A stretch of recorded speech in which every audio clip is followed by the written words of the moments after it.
తీర్చిదిద్దుకోవడాన్ని వైదికము అని పిలుస్తారు. అంతేకాని వైదికము అన్న మాటకు అర్థం ఏదో ఒక్క బ్రాహ్మణులకు మాత్రమే సంబంధించినది అని పొరపాటు పడకూడదు. అందరూ తరించడానికి వేదమే మార్గం చెప్పింది. అటువంటి మార్గాన్ని అవలంబించి తరించడానికి ప్రయత్నించడాన్ని వైదికమైనటువంటి జీవితము అంటారు. అటువంటి వేదమే అన్ని యుగములలోనూ ప్రమాణమై ఉంటుంది. కలియుగం దగ్గరికి వచ్చేటప్పటికీ కొన్ని ప్రత్యేకమైనటువంటి ఇబ్బందులు ఉంటాయి. ఎందుకంటే ఎప్పుడైనా సరే ధర్మాచరణము చెయ్యాలి అంటే ఆ ధర్మాచరణమునందు దేశము కాలము అనేటటువంటి రెండూ చాలా ప్రధానమైనటువంటి పాత్ర పోషిస్తాయి. మనం ఎక్కడున్నాం, ఏ కాలంలో ఉన్నాం, ఈ రెండిటికి విశేష ప్రాధాన్యత ఉంటుంది. ఈ యుగం కలియుగం. కలిపురుషుడి యొక్క ఉత్పత్తే చాలా ఆశ్చర్యకరమైనటువంటిది.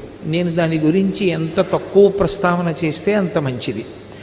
క్రుద్ధుడు అనబడేటటువంటి వ్యక్తి తన తోడ పుట్టినటువంటి చెల్లెల్ని వివాహం చేసుకున్నాడు. ఆమె పేరు హింస. ఆ క్రుద్ధుడు హింస అనబడేటటువంటి అన్నా చెల్లెళ్ళు పెళ్లి చేసుకుంటే వాళ్ళకి కలిగినటువంటి కుమారుడు కలిపురుషుడు. అంటే ఎంత వేద విరుద్ధమైనటువంటి జీవితంలోంచి కలిపురుషుడు వచ్చాడు అన్నది అర్థమవుతూ ఉంటుంది. అందుకే కలిపురుషుని యొక్క లక్షణం ఏమి అంటే పాపభూయిష్టమైనటువంటి జీవన విధానము, వేద విరుద్ధమైనటువంటి జీవితము. అసలు ఏది ఈశ్వరుడు చెయ్యవద్దు అని నిషిద్ధ కర్మగా చెప్పాడో దాని యందు అనురక్తి పొందడం, ఏది భగవంతుడు చెయ్యమని విహిత కర్మగా చెప్పాడో దాని యందు అనురక్తి లేకపోవడం, ఇది కల్పించగలిగినటువంటి వాడు సమస్త పాపములకు కారణమైన వాడు ఎవరుంటాడో ఆయనకే కలిపురుషుడని పేరు. కలియుగంలో ఉండేటటువంటి ప్రధాన లక్షణాల్లో ఒకటి ఏమిటి అంటే రాక్షసులకు శరీరం ఉండదు. త్రేతాయుగం వరకు రాక్షసులకు ఉపాధి వేరుగా ఉండేది. అందుకని చూడగానే ఉపాధిని బట్టి ఇది కుక్క, ఇది పంది, ఇది పిల్లి, ఇది నల్లి అని గుర్తించినట్టే వీడు రాక్షసుడు అని గుర్తించేవారు. కలియుగంలో రాక్షసులకు ఉపాధి లేదు. మరి రాక్షసులు ఎక్కడుంటారు అంటే మనుష్యుల యొక్క మనస్సే వాళ్ళ యొక్క నివాస స్థానం. మనుష్యుల మనస్సులోనే రాక్షసుడు ఉంటాడు. మరి ఇప్పుడు ఆ రాక్షసుడు దేని చేత సంహరింపబడాలి? ఆ రాక్షసుణ్ణి తొలగించడం దేనివల్ల సాధ్యం అంటే భగవత్ సంబంధమైనటువంటి విషయాలు మనసులో పెట్టుకోవడమే. భగవద్భక్తి కలిగినటువంటి వాళ్ళు వేదము యొక్క ప్రమాణమును అంగీకరించి వైదికమైనటువంటి జీవన విధానాన్ని మనకి ఉపదేశం చేసేటటువంటి గురువుల యొక్క మాటలు హృదయంలో నింపుకుని ఉంచుకోవడమే ఆ రాక్షసుడు తొలగిపోవడానికి కారణమవుతుంది. అందుకే కత్తి పట్టుకు రాక్షస సంహారం చేయడం కుదరదు. కలియుగంలో మనుష్యుల యొక్క మనసు మార్చవలసి ఉంటుంది. అందుకే మీరు గమనించండి, కలియుగంలో వచ్చినంతమంది గురువులు మీకు ఏ యుగంలోనూ ఇంతమంది కనపడరు.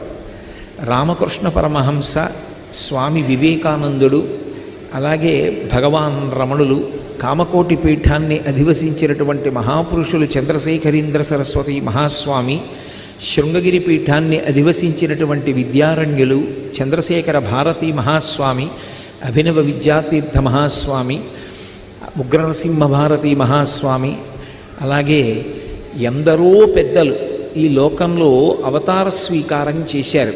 చేసి కేవలముగా జ్ఞానబోధ చేసి మనుష్యుల యొక్క మనసులలో ఉండేటటువంటి రాక్షసత్వాన్ని పోగొట్టడం కోసమని ఇంతమంది గురువులు వచ్చి నిరంతరము బోధ చేస్తూ ఉంటారు.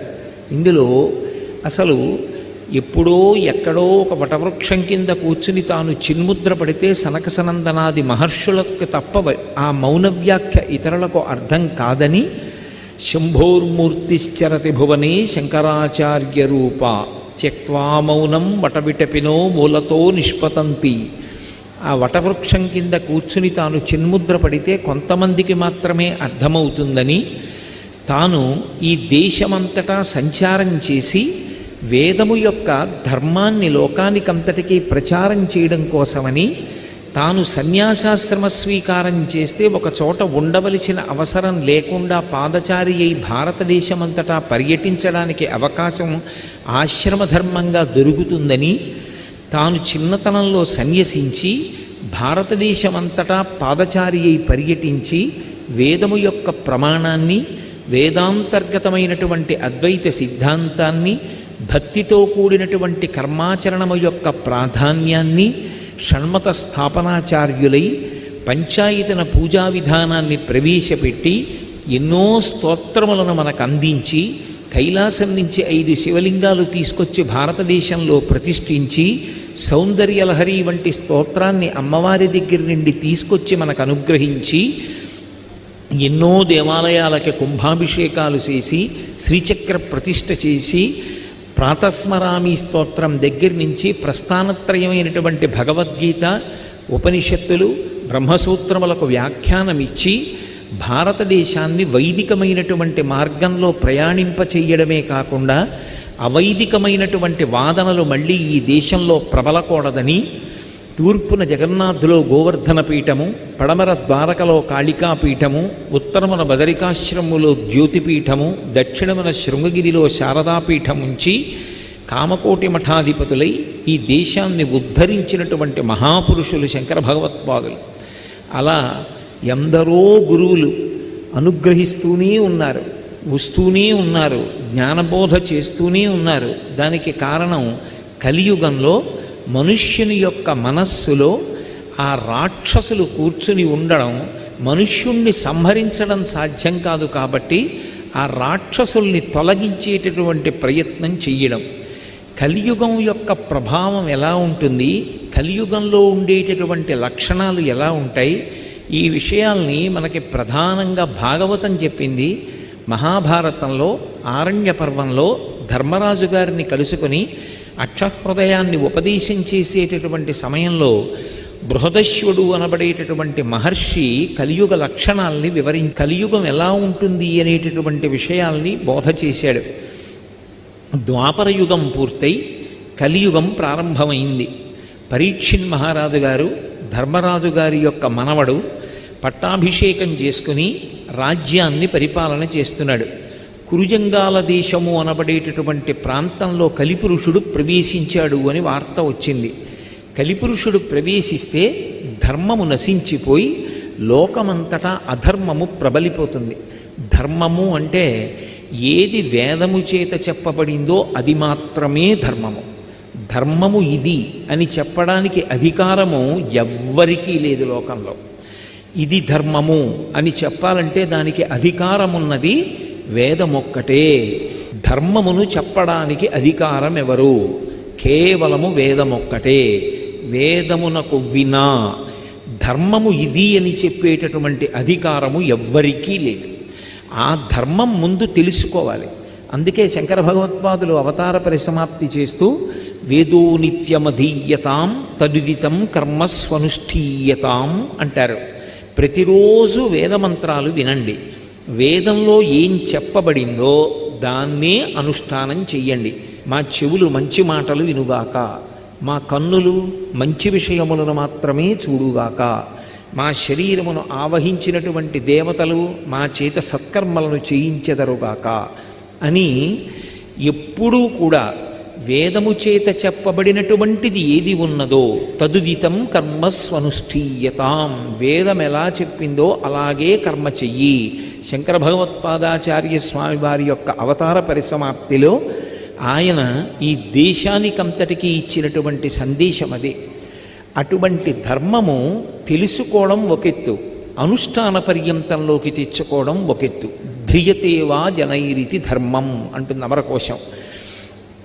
ఎవడు ధర్మాన్ని పట్టుకున్నాడో వాణ్ణి ధర్మం రక్షిస్తుంది. ధర్మో రక్షతి రక్షితః అంటే ధర్మాన్ని రక్షించడం అంటే ధర్మాన్ని అనుష్ఠానం చెయ్యడం, ధర్మాన్ని పాటించడం. అలా ఎవరు ధర్మాన్ని పాటిస్తారో వాళ్ళని ధర్మము రక్షిస్తుంది. కాబట్టి ఇప్పుడు ఆ ధర్మము లుప్తమైపోతుంది. కలిపురుషుడు ప్రవేశిస్తే తన పరిపాలనలో ధర్మము లుప్తము కావడానికి వీల్లేదు.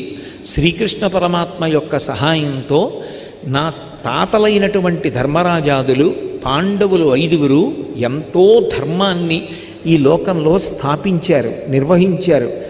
నేను పరిపాలన చేస్తుండగా ధర్మము లుప్తము కాకూడదని పరీక్షణ్ మహారాజు గారు కురుజంగాల దేశంలో కలిపురుషుడు ప్రవేశించాడని తెలిసి ఈ భూమి మీద ఆయన ఊంచుకోకూడదని గబగబా వెళ్ళాడు. వెళ్ళేటప్పటికి కలిపురుషుడు ఇంకా అక్కడికి ప్రవేశించలేదు.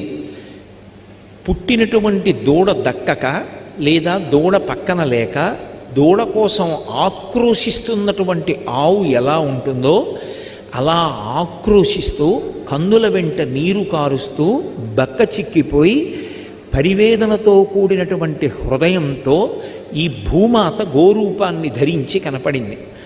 భూమి నేను ఇది మొయ్యలేను అన్న మాట ఎప్పుడు అనదు, భూమికి బరువన్న మాట ఉండదు. కానీ భూమి ఒక్కొక్కప్పుడు శ్రీ మహావిష్ణువుని ఉద్దేశించి ప్రార్థన చేస్తుంది, నాకు బరువు ఎక్కువైపోయింది, నేను భరించలేనంటుంది.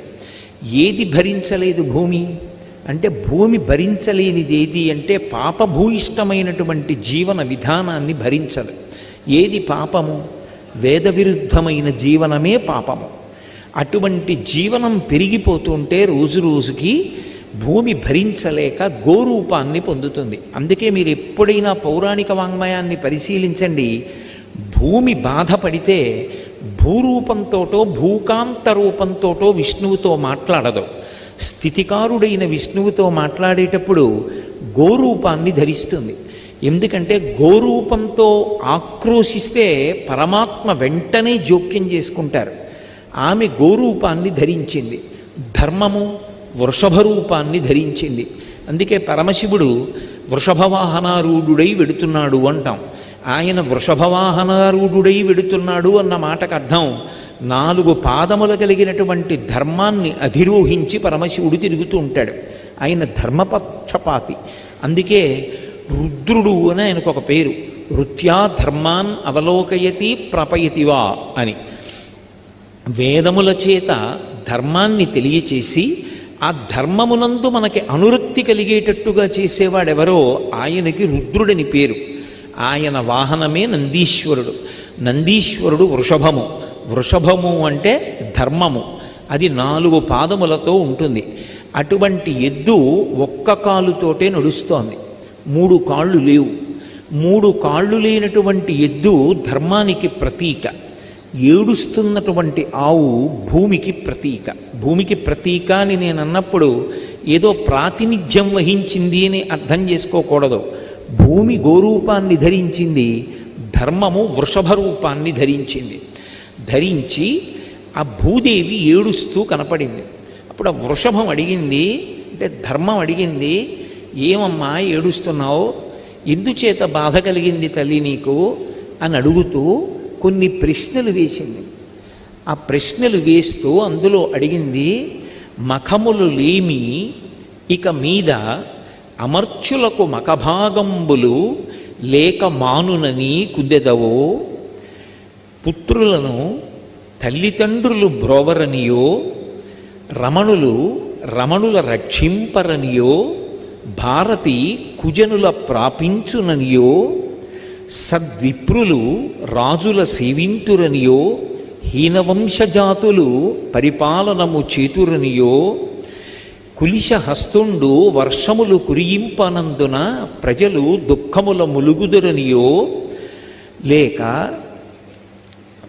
మనుజులు కేవలముగా అన్న పాన శయన ఆసనాది విషయములయందు అనురక్తులగుదురనియో అని అడుగుతుంది. అమ్మా, నీకు ఈ కారణములు ఏర్పడిపోతున్నాయి, ఇక రాబోతున్నాయని నువ్వు బాధపడుతున్నావా అని అడిగింది. ఆ వేసినటువంటి ప్రశ్నలు కొన్ని అడిగింది.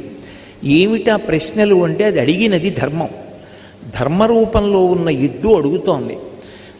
అయిపోయింది ద్వాపరయుగం, శ్రీకృష్ణ పరమాత్మ యొక్క అవతార పరిసమాప్తి జరిగిపోయింది. కాబట్టి కలియుగం ప్రవేశిస్తోంది. కలిపురుషుడు వచ్చేశాడు కురుజంగాల దేశంలోకి. ఇద్దరూ మాట్లాడుకుంటున్నారు, అక్కడే మాట్లాడుకుంటున్నారు ఆ కురుజంగాల దేశంలోనే. అందుకని ఆయన అడిగాడు, ఇక మఖములు ఉండవు, మఖముల లేమి అమర్చులకు ఇక పైన మఖభాగంబులు లేక మానురనియో. లోకంలో యజ్ఞయాగాదులను విమర్శించేటటువంటి వాళ్ళు ఎక్కువైపోతారు. మఖము అంటే యజ్ఞము. మఖము చేయ వజ్రి మది సంతసించును వజ్రి సంతసింప వానకురియు వానకురిసి గసవు వసుమతిపై పెరుగు గసవు మేసి ధేను గణము బ్రతుకు అని పోతన గారు భాగవతంలో. మనం యజ్ఞం చేస్తే దేవతలు ప్రీతి చెంది వర్షం కురిపిస్తారు. వర్షం పడితే భూమి మీద పాడి పంటలుంటాయి. ఇప్పుడే కదా వేద పఠనం చేస్తూ అన్నారు, శం ద్విపదే శం చతుష్పదే, 2 కాళ్ళున్నవాళ్ళు 4 కాళ్ళున్నవి అన్నీ సంతోషంగా ఉంటాయి. మళ్ళీ మనం సంతోషంగా ఉంటే మళ్ళీ పాడి పంటలు వచ్చినప్పుడు యజ్ఞం చేస్తాం. యజ్ఞంలో హవిస్సు దేవతలు తింటే మళ్ళీ వర్షం కురిపిస్తారు. ఇది ధర్మచక్రం. ఈ ధర్మచక్రం నడవాలి. కానీ అమ్మా, కలియుగం వచ్చేటప్పటికీ యజ్ఞయాగాది క్రతువులను విమర్శించేటటువంటి వాళ్ళు, యజ్ఞం ఎందుకు చెయ్యాలి, యాగం ఎందుకు చెయ్యాలనేటటువంటి వాళ్ళు, దానిని నిరసించేటటువంటి వాళ్ళు, తేలిక చేసి మాట్లాడేటటువంటి వాళ్ళు ఎక్కువ అవుతారు. ఎక్కువైన కారణం చేత యజ్ఞయాగాది క్రతువులు నడవవు.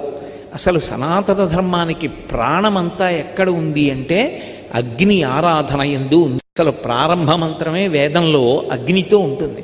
అసలు సనాతన ధర్మంలో జీవితమంతా అగ్నితో ముడిపడిపోతుంది. అగ్నిని ఆరాధించి చిట్ట చివర ఇక శరీరం పడిపోయిన తరువాత కొడుకు ఈ శరీరాన్ని కూడా అగ్నిహోత్రంలోకే హవిస్సుగా ఇచ్చేస్తాడు. అటువంటి అగ్ని ఆరాధనము ఉండదు. ఉండకపోవడం చేత దేవతలకి ఏ విధమైనటువంటి హవిస్సు అందదు. హవిస్సు అందలేదు కాబట్టి దేవతలకి ఆకలిస్తుంది. వాళ్ళు కోపగిస్తారు. అమ్మా, రాబో కాలంలో యజ్ఞయాగాదులను విమర్శించేటటువంటి వాళ్ళు, యజ్ఞయాగాదులు చెయ్యవలసిన అవసరం లేదని చెప్పేవాళ్ళు ఎక్కువైపోతారు. అందుకని యజ్ఞయాగాదులు ఎక్కువ జరగవని బాధపడుతున్నావా తల్లి? దేవతలకు హవిస్సులు అందవని బాధపడుతున్నావా? అంతేకాదమ్మా, నువ్వు ఎందుకు బాధపడవలసి వస్తోందో నాకు అర్థమైంది. రమణులు రక్షింపరనియో, భార్యని భర్త రక్షించాలి, కానీ భర్త భార్యని రక్షించడు. ఎందుకు రక్షించడో బృహదశ్యుడు ధర్మరాజుతో చెప్తాడు.